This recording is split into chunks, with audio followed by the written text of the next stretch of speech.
Hello, मैं हूँ आपकी दोस्त और होस्ट बिग बॉस का एक और नया एपिसोड लेकर आई हूँ पेन्स एंड पन्स में। सबसे पहले हम बात करेंगे हमारे डियर अनुराग और मन्नारा की कन्वर्सेशन के बारे में। जब अनुराग जो है मन्नारा को बैड फील करा रहे थे और मुझे ऐसा लग रहा है कि वो अपने सेंसेस में और अब जो है उनको अपना उनकी जो नाराज़गी थी उसकी वजह से वो बात कर रहे हैं और उनको कह रहे हैं कि जब आयशा आई थी तो तुम जो है उसको, तुम्हारी बॉडी लैंग्वेज बहुत ख़राब थी और तुम उससे उछल उछल के और इस अजीब के तरीके से लेके आ रही थी और टूवर्ड्स मुनव्वर जो है ना, तुम्हारे दिल में कुछ भी नहीं था कि वो कितना पेन में है या सब चीज़। तो उसने कहा मैं तो एज अ गेस्ट उसको वेलकम करी थी और हम सब ने 1000 टाइम बात की है मन्नारा के एटीट्यूड की। इवन तो 70% उसने अपने आप को चेंज कर लिया है, लेकिन स्टिल जो है वो कहते हैं ना, चोर चोरी से जाए पर हेरा फेरी से ना जाए। तो वही वाली बात है मन्नारा की कि वो अपने नेचर को तो नहीं चेंज, फेक कर सकती हैं पर अपने नेचर को चेंज नहीं कर सकती हैं। और वो मज़े बहुत ले रही थी और कहती मुझे भी बताओ, मुझे बिग बॉस ने भेजा है आप लोगों का मसला सॉल्व करने के लिए। ऐसा बिग बॉस ने ऐसा कुछ किया नहीं था। तो उसको समझा रहे होते हैं, बिल्कुल सही समझा रहे होते हैं। मन्नारा बोलती हैं सब, फिर उसको ये कहता है कि तुम आते जाते टोंट करती हो लोगों को, जब तुम्हारा मूड अच्छा होता है तो तुम फिर लोगों को पोक करती हो। ऑफ कोर्स जो लोग अपने सेंसेस में होते हैं और उनका मूड बिल्कुल ठीक होता है, उनको कोई इशू नहीं होता, तभी जाके किसी को जो है वो जेलस होते हैं और उसको वो करते हैं, एज़ कम्पेयर टू जो समवन कोई जो है सफ़र कर रहा है किसी ट्रॉमा से, किसी तकलीफ़ से, उसके पास इतना टाइम नहीं होता कि वो जाके पोक करे, क्योंकि वो अपनी लाइफ में इतना बिजी होता है, अपनी चीज़ों को इतना सॉर्ट कर रहा होता है, उनको एक उस डिसिप्लिन में लेके आ रहा होता है कि उसके पास इतना टाइम नहीं होता कि वो जगह जगह जाके दूसरों की लाइफ में इंटरफेयर करे। लेकिन जिसके पास दुनिया का सारा टाइम होता है वो यही करते हैं, दूसरों की लाइफ में इंटरफेयर करते हैं, टोंट करते हैं, सार्केस्टिक होते हैं। और आपको पता है कि किस तरह के मैं कुटनी वर्ड तो यूज़ करती हूँ बिग बॉस के लिए, लेकिन हर इंसान वो कुटना इंसान है जो इस तरह से करता है, दूसरों को लेट डाउन करता है, अपने आप को कुछ समझता है। अब आप देखें कि अपने आप को, अब हम छोटे बिल्ले मुन्ने मुन्ने चुन्ने पुन्ने हर कोई अपने आप को कुछ समझ रहा है, तो फिर वो जो बड़े बड़े मिलेनियर हैं या ब्लेनियर हैं, हम उनको तो बस अब हम ब्लेम ही नहीं कर सकते ना उनको। जब हर एरा गैरा नथु गैरा अपने आप को समझ रहा है, ऐसे चौड़े होके चलते हैं कि वो हम कुछ हैं, तो हम वो जो लिटरली लाइक वर्ल्ड के अमीर रिचेस्ट लोग हैं, हम उनको तो कुछ बोल ही नहीं सकते ना। उसके बाद जो है अनुराग बताते हैं कि देखो जब मुनव्वर और जो है क्या कहते हैं मेरे बीच में तुमने हमेशा मुनव्वर को चूज़ किया हमारी फ्रेंडशिप में, ये भी बोलते हैं कि तुमने अगर उसको इतना चूज़ किया और तुम इतनी क्लोज़ हो उसके, तो तुम उसको जो है उसके लिए फ़ील कर दी। तो ऑफ कोर्स वो कहती है मैं फ़ील कर रही थी, आपको कैसे पता। उसके बाद जो है जब वो बोल रही टोंट वाली बात पे, कहती है ऐश्वर्या भी तो सबको पोक करती है, बोलती है, जिस पे ऐश्वर्या ऑफेंसिव, उनको डिफेंसिव हो जाती हैं और वो बोलती हैं कि नहीं, मैं तो सिर्फ रिएक्शन देती हूँ, अगर कोई मुझे कुछ बोलता है तो मैं बोलती हूँ, ऐसे चलते फिरते हर बात में नहीं टोंट करती। अब क्या है ना, मन्नारा जैसे लोग जो हैं एक काइंड ऑफ एक बिहेवियरल इशू है ये ना। इसमें क्या होता है कि वो हो जाते हैं, बंद हो जाते हैं ना, उनको बस वही होता है कि मतलब अब समझ रहे हैं, उसको कोई बोल रहा है कि तुम ऐसे कर रहे हो, उनको टूवर्ड्स देयर सेल्फ कोई प्रॉब्लम नहीं नज़र आती। उनको यही लगता है कि अच्छा 1 2 3 लोग जो मुझसे खुश हैं वो खुश हैं, पारी बाकी दुनिया जाए भाड़ में। तो मन्नारा का भी ये कि जो उसके पास जो एक तो क्लोज़ कॉन्टैक्ट सर्कल है जो उसको चढ़ाता है तो चढ़ाता है, लेकिन वो ये नहीं समझती कि बिकॉज ऑफ दैट बिहेवियर उसकी वो क्लोज बॉन्डिंग नहीं हो सकती किसी के साथ। At some point she will be all alone, because वो अपने आप को नहीं चेंज करती, क्योंकि उसको विद इन हर सेल्फ अपने आप के अंदर कोई प्रॉब्लम नहीं नज़र आती है। हर इंसान के अंदर कोई प्रॉब्लम होती है, और अगर आप किसी से अगेन चेंज, हर इंसान हर टाइम ग्रोथ करता है। और अब देखते हैं मन्नारा इस शो में कितना ग्रोथ करती हैं, रियल में करती हैं, फेक में करती हैं। उसके बाद मन्नारा मुनव्वर के साथ फ्लर्ट करती हैं, उनके पास जाती हैं, ऑफ कोर्स उनको बैड फील कराते हैं तो वो जाती हैं और कहती हैं कि तुम शो जीत जाओगे तो मुझे डिनर पे लेके जाना, और फिर दुबई में भी दुबई की टिकट भी करवाना, और रूफ टॉप पे मुझे डिनर कराना। ईशा मन्नारा से बात करी होती हैं, घर का एनवायरनमेंट कुछ अजीब सा है, पति की लड़ाई होती तो पत्नी आ जाती है, पत्नी की लड़ाई होती तो पति आ जाता है, और ऐश्वर्या खाली ऐसे ही फेक लड़ाई करती हैं ये दिखाने के लिए कि भाई अगर लड़ाई की बात है, अगर शो में सिर्फ लड़ाई चल रही है तो देखो मैं भी लड़ सकती हूँ। इस तरह ओके। उसके बाद आयशा और मुनव्वर की जो पूरी इक्वेशन है वो बहुत फेक लग रही है। आई एम सो सॉरी जो भी मुनव्वर के फ़ैन हैं, मुनव्वर मुझे भी अच्छा लगता है, पर वो जो इक्वेशन है वो बहुत फेक लग रही है। क्योंकि एक बंदी आयशा जो आई है मुनव्वर की लाइफ में और कह रही है, क्लेम कर रही है कि तुम मेरे साथ टू टाइमिंग कर रहे थे, तुम किसी और के साथ भी, तुम्हारी कोई और भी गर्लफ्रेंड थी और तुम मेरे साथ भी कर रहे थे। और 70-80% आई वुड से आदमी ऐसे ही होते हैं। अगर आप भी आदमी हो तो माइंड मत करना, पर आप खुद अपने गिरबान में झाँक के देखना कि आप कितना करते हो। अगर आप किसी से बात नहीं करते तो किसी को ताड़ते तो ज़रूर होगे, इंस्टाग्राम पे, फेसबुक पे। या इससे पता है क्या होता है, इससे ना मैं पता है कैसे देखती हूँ कि अगर कोई आदमी ये हरकतें कर रहा है ना, तो मैं ऐसे देखती हूँ कि वो बहुत ही गिरे हुए और लो मैनर, बहुत लो है, मतलब अच्छा नहीं फ़ील करती। और जब मैं मेरा अपना पर्सनल बता रही हूँ, मैं थोड़ी फेमिनिस्ट भी हूँ, सो इसलिए फेमिनिस्ट का पॉइंट ऑफ व्यू हमेशा थोड़ा डिफरेंट होता है। मेरा ये पॉइंट ऑफ व्यू होता है कि मे बी ये कोई चीज़ है जो फैमिली में ही रन करती है, ये इनके एंसेस्टर्स में भी होगी। तो मैं जब अगर कोई इस तरह की कोई क्वालिटी आपके अंदर, तो मैं ये नहीं देखती कि तुम्हारे अंदर है, मैं ये देखती हूँ कि तुम्हारे ग्रैंड पेरेंट्स में भी होगी, तुम्हारे ग्रेट ग्रेट ग्रैंड पेरेंट्स में होगी, तुम्हारी तमाम आने वाली नस्लों में भी होगी। ये एक ऐसी बीमारी है जो नस्ल दर नस्ल चलती रहेगी। सो ये कोई अच्छी प्राउड आदत नहीं है कि आप एक के साथ हो 10 से बातें करियो।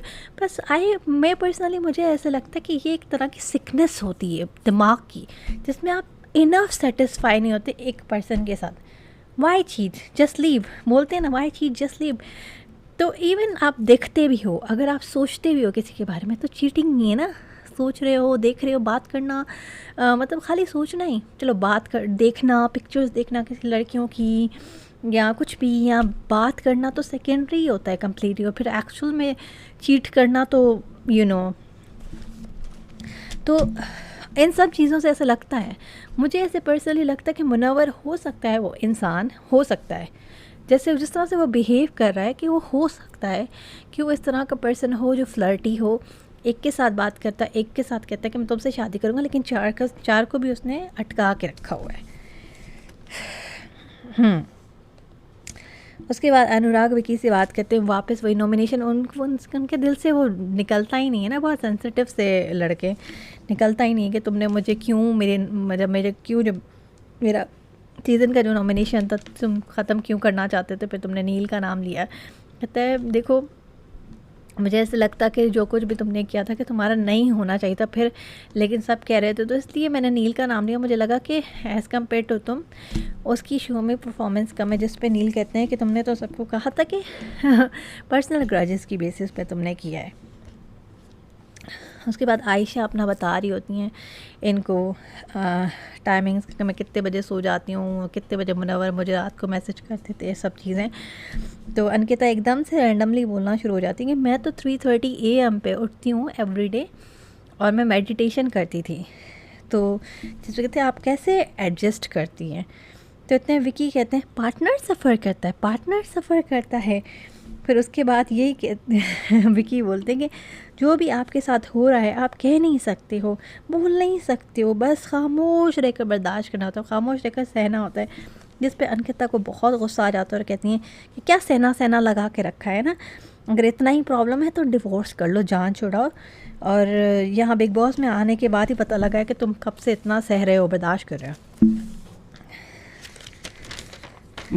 मुझे तो लग रहा है विकी जैसे बात करते हैं ये बिग बॉस में आके ऐसे नहीं कर रहे हैं, घर पे भी ऐसे ही होंगे। और अंकिता यही सोचती है कि मैं फाइनेंशियली बहुत डिपेंडेंट हूँ इस पर, इसलिए वो खामोश रहती होंगी। पर जब वो देख रही हैं कि मेरा कैरियर वापस से वो निखर रहा है, आगे जा रहा है, तो अब वो उनके मुंह में वापस ज़बान आई है।